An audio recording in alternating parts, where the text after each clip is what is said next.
بسم اللہ الرحمن الرحیم۔ جیسا کہ آپ کو معلوم ہے، میں آپ کا بھائی زبیر احمد فل۔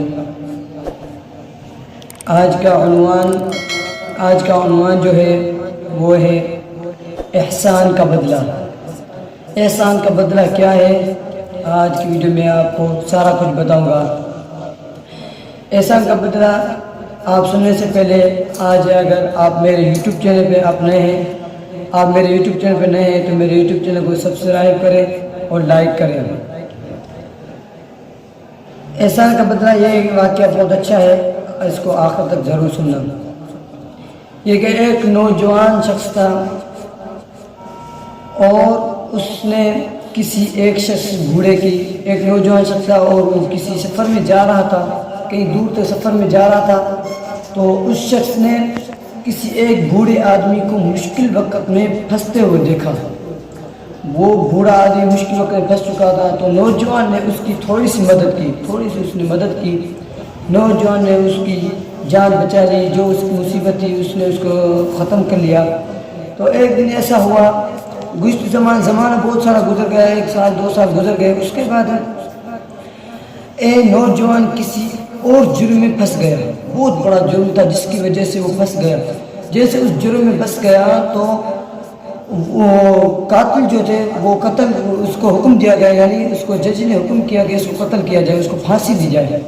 لیکن اس سے پہلے جج نے حکم کیا کہ تمام شہر کے علاقے جو بھی گاؤں والے ہیں، انسان ہیں، وہ سارے اکٹھے ہو جائیں۔ پھر تو ان لوگوں میں سے ایک بوڑھا بھی تھا جس نے اس نوجوان جس کی مدد کی تھی۔ تو بوڑھے نے جیسے اس کو دیکھا تو اس کے آنکھیں، اس کی دل جو تھی وہ زخمی ہو گئی۔ جیسے اس کی دل زخمی ہو گئی تو اس نے حکم کیا کہ کاش آج ہمارا بادشاہ مر گیا، آج ہمارا بادشاہ مر گیا۔ اور جہاں پر بھی وہاں پر بہت سارے لوگ بیٹھے ہوئے تھے، جس نے یہ بات سنی تو وہ حیران ہو گئے۔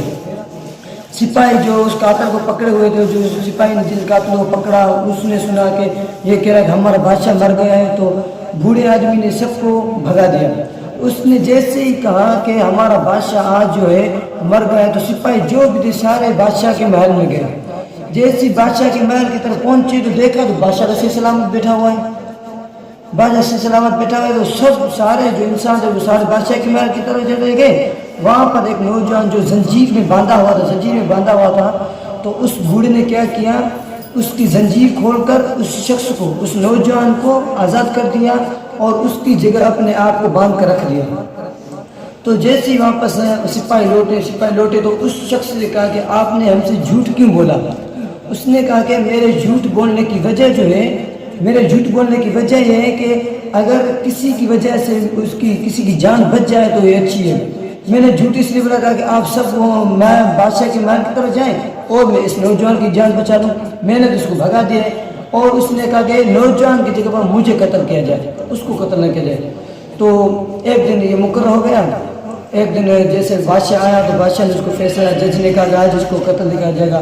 دیکھا تو یہاں پر نوجوان ہے نہیں، بوڑھا آدمی، تو بوڑھے آدمی پوچھے آپ اس کی بدل میں آپ کیوں جان دے رہے ہیں؟ تو اس بوڑھے نے بتایا کہ یہ وہی شخص ہے جس نے گزشتہ زمانے میں میری مدد کی تھی۔ آج میں اس کی مدد نہ کروں گا تو مجھ سے ناراض ہو جائے گا۔ تو اس وقت اس نے کہا کہ اس کی جگہ میں پھانسی میں چڑھتا ہوں، لیکن اس جوان کو چھوڑ دو۔ اس بادشاہ نے یہ بات سن کر تو بادشاہ نے کہا کہ آپ بہت اچھا اخلاق والا آدمی ہے، لیکن اس وجہ سے میں دونوں کو سزا نہیں دیتا، دونوں کو سزا کی پھانسی نہیں دیتا، بلکہ دونوں کو ایک اچھا سا انعام دیتے ہیں۔ اور لوگوں کو یہ پیغام سنایا، اگر آپ بھی چاہتے ہیں کہ احسان کا بدلہ دیا جائے تو آپ بھی کسی کی مدد کریں، اور آپ کے ساتھ بھی لوگ مدد کریں گے۔ اگر آج ویڈیو اچھی لگے تو ویڈیو کو سبسکرائب کریں اور لائک کریں۔ جزاک اللہ خیرہ۔